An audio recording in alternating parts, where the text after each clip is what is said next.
धक्के से होती है, जिसे मर्डर के जुर्म में 10 साल की सजा सुनाई गई है। अगर ये कोई आम जेल होती तो शायद उसके लिए ये 10 साल आसानी से कट जाते, लेकिन ये भविष्य की जेल है।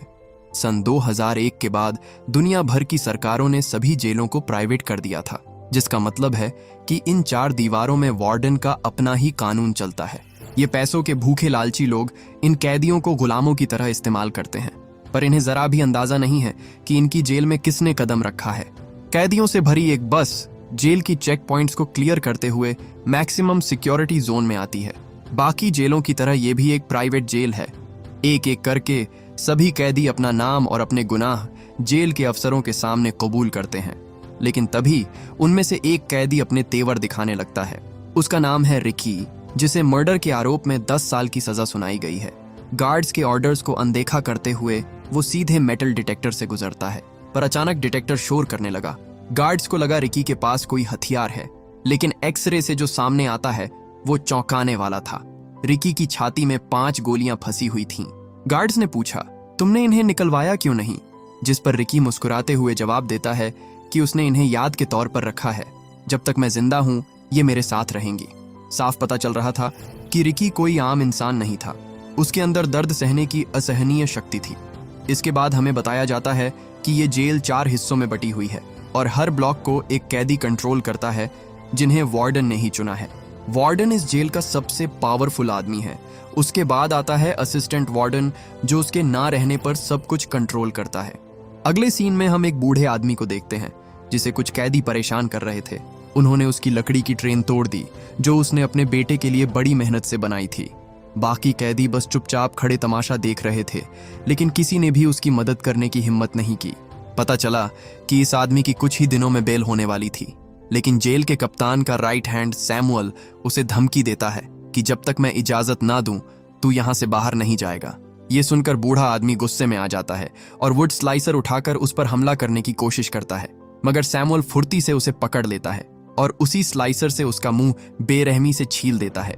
उसकी चीखें सुनकर गार्ड्स वहां पहुंचते हैं, लेकिन मदद करने की बजाय उन्होंने सैमुअल को वहां से जाने दिया और पूरे मामले को दबाने की कोशिश की। सैमुअल जैसे ही आगे बढ़ा, रिकी ने उसके रास्ते में टांग अड़ा दी, जिससे वो सीधा कीलों के ऊपर जा गिरा। सैमुअल दर्द के मारे चिल्लाने लगा, पर उसके साथियों ने रिकी से उलझना ठीक नहीं समझा और सबसे पहले अपने बॉस को डॉक्टर के पास ले गए। सैमुअल की जान तो बच गई, पर वो एक आंख से अंधा हो गया था। उसने रिकी को मारने का सोचा, लेकिन तभी उसके एक आदमी ने कहा, बॉस, आपको खुद कुछ करने की जरूरत नहीं है, हम मैड ड्रैगन से उसका काम तमाम करवा सकते हैं। मैड ड्रैगन एक बेहद खतरनाक और ताकतवर कैदी था, जिसकी भूख कभी खत्म ही नहीं होती थी। फिलहाल उसे आइसोलेशन में रखा गया है क्योंकि उसने वार्डन के घोड़े को खा लिया था। अगले दिन सैमुअल ने गार्ड्स को रिश्वत दी और कहा कि मैड ड्रैगन को रिहा कर दो ताकि वो रिकी को मार सके। वहीं दूसरी ओर हम उस बूढ़े कैदी को देखते हैं जिसे एक गार्ड अपने पास बुलाता है और उसे बताया जाता है कि उसकी रिहाई को कैंसिल कर दिया गया है। अब उसे अपनी पूरी सजा काटनी होगी। ये सुनकर वो बूढ़ा कैदी रोने लगा, गिड़गिड़ाने लगा और उनसे रहम की भीख मांगी, लेकिन किसी को उस पर तरस नहीं आया। उल्टा उन लोगों ने उसे खूब पीटा और वहां से चले गए, जैसे वो इंसान नहीं, बस एक बोझ हो जो अब किसी काम का नहीं। इस बेरहम सिस्टम से टूटकर आखिरकार उस बूढ़े कैदी ने खुदकुशी कर ली। रात में गार्ड्स ने जब देखा कि वो रस्सी से लटक रहा है तो उसकी लाश को नीचे उतारा गया। सभी कैदी बस उसी के बारे में बात कर रहे थे कि कैसे उसे यहाँ टॉर्चर किया जाता था और उसे सैमुअल में सुसाइड करने के लिए मजबूर किया। रिकी अपनी सेल में चुपचाप बैठा ये सब सुन रहा था। जब गार्ड्स उसकी लाश को बाहर ले जा रहे थे तो रिकी उनके सामने आकर खड़ा हो गया। उसने कहा, ये मर चुका है, कम से कम मरने के बाद तो उसे बख्श दो। रिकी ने उसकी बेड़ियां तोड़ दी। उसने उसकी ट्रेन भी ठीक कर दी थी जो बूढ़े कैदी ने अपने बच्चे के लिए बनाई थी, पर अफसोस, अब उसका बेटा अपने पापा से कभी नहीं मिल पाएगा। अपने अंदर पनप रहे गुस्से को बाहर निकालने के लिए रिकी तेज तूफान में कुंग-फू करने लगा। उसे समझ आ गया था कि यहाँ जिंदा रहने के लिए उसे हर दिन लड़ना होगा, नहीं तो उसका अंजाम भी यही होगा।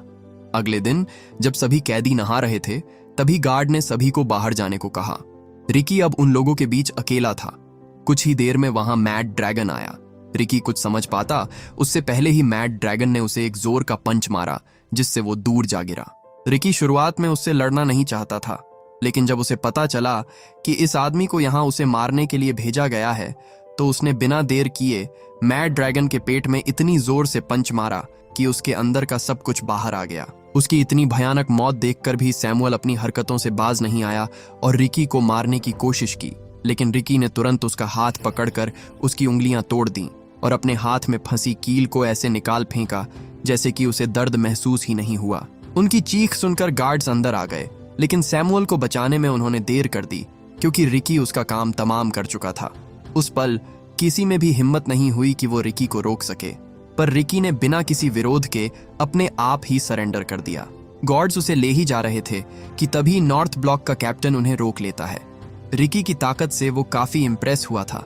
उसने रिकी को अपनी गैंग में शामिल होने का ऑफर दिया, लेकिन रिकी उसके ऑफर को ठुकराते हुए वहां से चला गया। मैड ड्रैगन के पंच की वजह से रिकी की छाती में फंसी गोलियां अपनी जगह से हिल गई थीं, जिसकी वजह से उसे बहुत ज्यादा दर्द होता था, लेकिन उसने दर्द से अपना ध्यान हटाया और उसे सहने की कोशिश की। इसी बीच हमें एक फ्लैशबैक दिखाया जाता है जिसमें हम यंग रिकी को देखते हैं जो उस वक्त हाई स्कूल में था। एक दिन जब वो अपने माता पिता की कब्र पर गया तो उसने देखा कि वहां एक अनजान आदमी पहले से खड़ा होकर उन्हें श्रद्धांजलि दे रहा है। रिकी को पता चला कि ये उसके अंकल हैं, जिन्हें बचपन से ही उसकी सुपर पावर के बारे में पता था। वो हमेशा दूर से उस पर नजर रखे हुए थे, लेकिन अब वक्त आ गया था कि वो सामने आकर रिकी को वो सब कुछ सिखाएं जिससे वो एक महान फाइटर बन सके। रिकी ने उन्हें अपने कुछ मूव्स दिखाए, लेकिन जैसे ही उसने अपने अंकल पर अटैक किया, उसके अंकल ने एक ही पंच में रिकी को धूल चटा दी। उसी पल रिकी को समझ आ गया कि वो अभी तैयार नहीं है। इसके बाद उसके अंकल ने उसे सिखाया कि कैसे दिमाग और शरीर पर काबू पाया जाता है। जल्द ही रिकी इतना स्ट्रांग हो गया कि वो बड़े बड़े पत्थरों को अपने हाथों से यूं तोड़ दिया करता था। कहानी प्रेजेंट में आती है और हम देखते हैं कि रिकी पूरी रात सोया नहीं था। सुबह गार्ड्स उसे उठाकर असिस्टेंट वार्डन के ऑफिस ले जाते हैं। हम देखते हैं कि वार्डन की पूरी टेबल खाने से सजी हुई थी।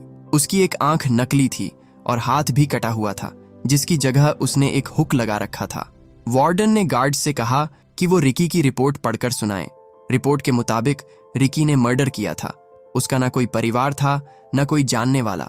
रिपोर्ट में यह भी लिखा गया था कि रिकी बहुत खतरनाक है, इसलिए उसे हाई सिक्योरिटी जेल में ही रखा जाना चाहिए। हर कैदी को जेल में आने से पहले अपनी पिछली जिंदगी के बारे में सब कुछ बताना पड़ता था, लेकिन रिकी की रिपोर्ट में पिछले 2 सालों का कोई जिक्र नहीं था। वार्डन ने पूछा, तो बताओ, उन 2 सालों में तुम कहाँ थे? इस बीच तुमने क्या किया? लेकिन अपनी धमकियों के बाद भी वो रिकी का मुंह नहीं खुलवा सका। आखिर में वार्डन उसे एक लेटर दिखाता है जिसे किसी ने उसके लिए भेजा था। रिकी जैसे ही उसे लेने के लिए आगे बढ़ा, वार्डन ने उसके हाथ में अपने नुकीले हुक फंसा दिए और उस पर एक के बाद एक जोरदार मुक्कों की बारिश कर दी। उस लेटर के अंदर एक तस्वीर थी जिसे वार्डन ने अपने हाथों से मसलकर फाड़ दिया। ये देखकर रिकी को इतना गुस्सा आया कि उसने अपने एक हाथ से टेबल के 2 टुकड़े कर दिए। वार्डन बौखला गया और उसने गुस्से में रिकी पर गोली चला दी, लेकिन रिकी ने वो गोली भी अपने हाथ से डिफ्लेक्ट कर दी। वो चाहता तो वार्डन को मार देता, लेकिन उसने ऐसा नहीं किया और उसे एक लास्ट वार्निंग देकर वहां से चला गया।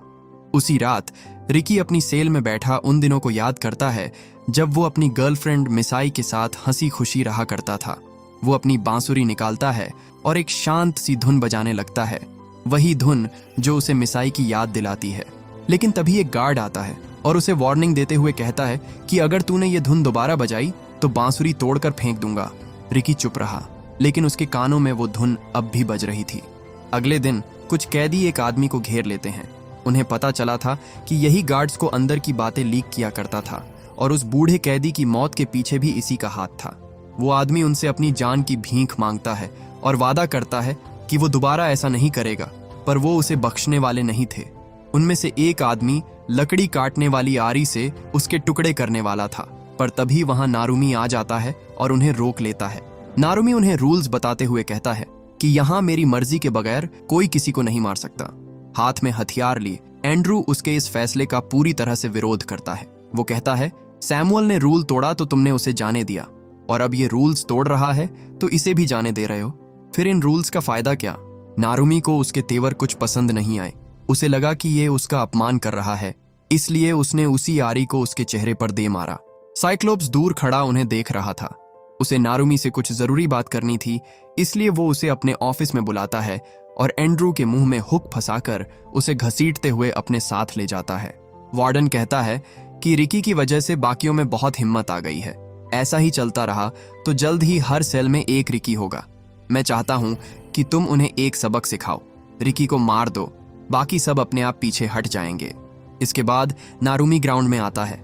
उसने एंड्रू को एक बड़े से क्रॉस से बांधकर मरने के लिए छोड़ दिया था, ताकि उसकी हालत देखकर कोई भी उसकी तरह बगावत करने की हिम्मत ना करे। नारुमी ने रिकी को फाइट के लिए चैलेंज किया। रिकी लड़ने को तैयार था, लेकिन सिर्फ एक शर्त पर कि वो सबसे पहले एंड्रू को छोड़ दे। नारुमी को उसे मारने के ऑर्डर्स मिले थे, ना कि सौदेबाजी करने के, इसलिए वो बिना देर किए रिकी पर टूट पड़ा। फाइट शुरू होते ही उसने रिकी की आंख में पिसे हुए कांच के टुकड़े फेंक दिए, जिससे रिकी अंधा हो गया। मौके का फायदा उठाकर नारुमी ने उसकी हाथ की नस भी काट दी। सभी कैदी रिकी के लिए चीयर करने लगे, जिसके बाद रिकी ने पाइपलाइन तोड़कर उसके पानी से अपनी आंखों को साफ किया। अब उसे साफ दिखाई दे रहा था। नारुमी ने जैसे ही उस पर दोबारा जानलेवा हमला करना चाहा, रिकी ने उसके सिर पर इतनी जोर से मारा कि उसकी आंख पॉपकॉर्न की तरह बाहर निकल आई। रिकी ने अपनी कटी हुई नसें खींची और उन्हें आपस में बांधकर अपने हाथ को ठीक कर लिया। नारुमी अब हार मान चुका था। उसने अपने ही पेट में चाकू घोंपकर सुसाइड करने की कोशिश की।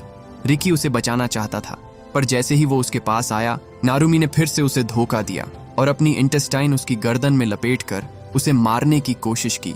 रिकी ने कहा, अब बस और नहीं, और उसे इतनी जोर से मुक्का मारा कि उसकी खोपड़ी चूर चूर हो गई। इसके बाद रिकी एंड्रू को उस क्रॉस से नीचे उतारता है, लेकिन अफसोस तब तक उसकी मौत हो चुकी थी। सारे कैदी मिलकर वार्डन के खिलाफ प्रोटेस्ट शुरू कर देते हैं। उन्होंने झुंड बनाकर वार्डन को घेर लिया, लेकिन उसे मारने से पहले ही दूसरे ब्लॉक के कैप्टन उन्हें रोक लेते हैं। एक ने एक कैदी का सर फोड़ दिया। ये देखकर डर के मारे सभी रिकी के पीछे छुप गए। वो चाहते थे कि रिकी उनसे फाइट करे, लेकिन रिकी किसी से भी फाइट करने से मना कर देता है। उसे दुख था कि उसकी वजह से पहले ही कई लोग मारे जा चुके थे। अब वो और खून नहीं बहाना चाहता था। उसने एंड्रू की बॉडी को अपने कंधे पर उठाया और उसे लेकर वहां से जाने लगा। साइक्लोप्स ने रिकी से पूछा, क्या तुम नामुरी की जगह नए कप्तान बनना चाहोगे? लेकिन रिकी ने उसे कोई जवाब नहीं दिया, क्योंकि वो वार्डन के इशारों पर चलने वाला कोई पालतू कुत्ता नहीं था। हम वहां नारुमी के गोद लिए हुए बेटे एलन को देखते हैं, जो अपने फादर की मौत से बहुत दुखी था। उसने रिकी को एक पत्ते से धुन बजाते हुए सुना। वो भी वही आवाज निकालने की कोशिश करता है, पर उससे नहीं हो रहा था। तभी रिकी उसके पास आया और उसे सही तरीका बताने लगा। जो कुछ उसके पिता के साथ हुआ, उसके लिए रिकी उससे माफी भी मांगता है, लेकिन उसने नोटिस किया कि एलन काफी देर से चुप है। जब उसने गौर से देखा तो पता चला कि उन लोगों ने उसकी जीभ काट दी थी। रिकी को उसके लिए बहुत बुरा लगा। आखिर में रिकी उसे अपनी फ्लूट गिफ्ट कर देता है, जिसे वो बिना जीभ के भी आराम से बजा सकता था। बदले में एलन ने भी उसे कुछ पॉपी लीव्स दिए।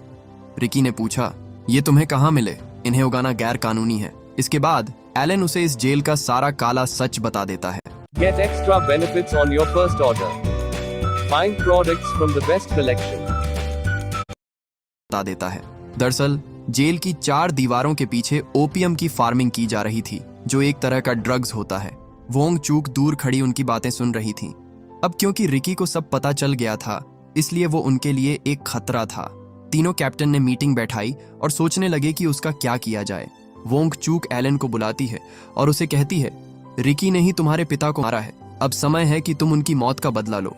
आग में घी डालने के लिए उन्होंने उसे नारुमी की लाश दिखाई, जिसकी खाल उतरी हुई थी, और कहा, यह सब रिकी ने किया है। एलन जानता था कि रिकी इतना बेरहम नहीं है, वो ऐसा नहीं कर सकता।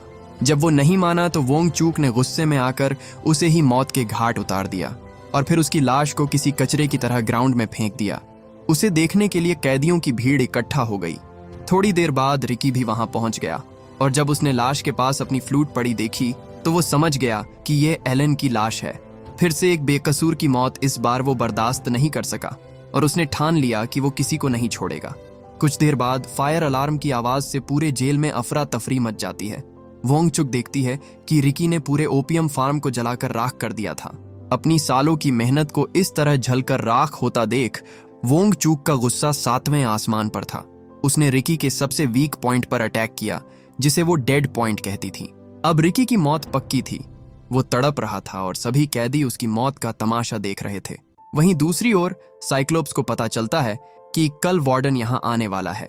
ये खबर उसके लिए बहुत डरावनी थी, क्योंकि अगर वार्डन को सच पता चलता तो उसकी शामत आनी तय थी। रिकी जल्द ही उसके अटैक से रिकवर कर जाता है, जो देखकर वोंग चौंक जाती है क्योंकि ये नामुमकिन था। हालांकि इसके बावजूद आज रात उसका मरना पक्का था। एक ने उसकी बॉडी में नुकीली सुइयां चुभा चुभा कर रिकी की बॉडी को आटे की बोरी की तरह सिल दिया। कितामाकुरा उसका काम तमाम करने ही वाला था कि तभी अनाउंसमेंट होती है कि जो भी कैदी अपनी सेल में नहीं जाएगा उसे गोली मार दी जाएगी। इसके बाद गार्ड्स ने फायरिंग शुरू कर दी, लेकिन निशाना रिकी ही था। वो किसी तरह जान बचाते हुए एक कमरे में आ पहुंचा, पर तभी पूरा कमरा सीमेंट से भरने लगा। रिकी लोहे के गेट को चीरता हुआ बाहर निकल आया और उसने कितामा की भी जान बचा ली। वार्डन उसे फिर से जिंदा पाकर निराश हो गया था। जल्द ही रिकी की बॉडी पर लगा सीमेंट सूख जाता है और वो किसी पत्थर के स्टेचू की तरह धड़ाम से नीचे गिरता है। वार्डन ने कहा, सारे सबूत मिटा दो, कल वार्डन आने वाले हैं, मुझे पहले उनकी खातिरदारी करनी है, इनसे मैं बाद में निपटूंगा। अगले दिन सभी गार्ड वार्डन के स्वागत के लिए लाइन में खड़े थे। तेज धूप में घंटों इंतजार करने के बाद भी वार्डन का कोई अता पता नहीं था। कुछ गार्ड तो थककर वहीं खड़े खड़े झपकी लेने लगे, लेकिन फिर अचानक एक गाड़ी आती दिखाई दी और सब तुरंत अलर्ट हो गए। वार्डन के साथ उसका हरामखोर बेटा भी आया था, जो मस्ती करते करते कारपेट पर फिसल जाता है।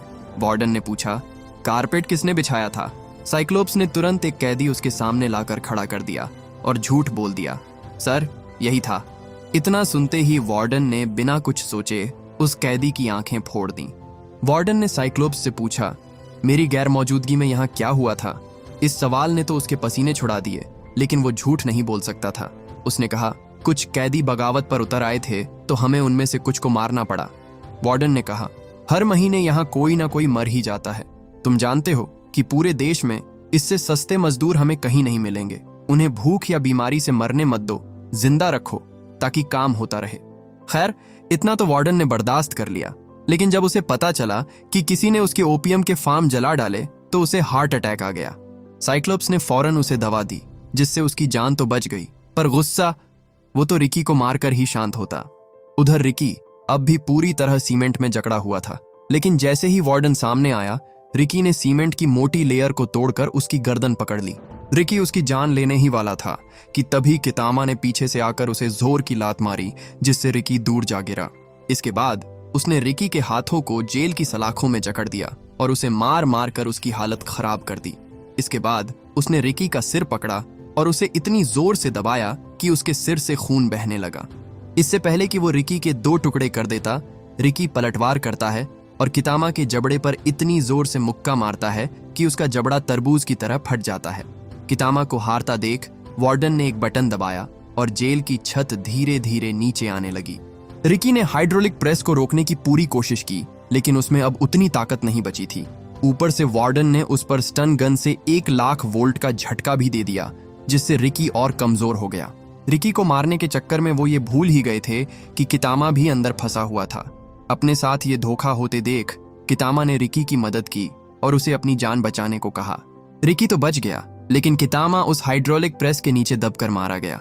रिकी वार्डन को खत्म करने के लिए आगे बढ़ा ही था कि तभी वार्डन ने एक बटन दबाया और रिकी सीधा एक गहरे गड्ढे में जा गिरा। इसके बाद रिकी को जंजीरों में बांधकर सभी कैदियों के सामने लाया जाता है। वार्डन ने उन्हें आर्डर दिया कि सब बारी बारी रिकी को दफनाना शुरू करें।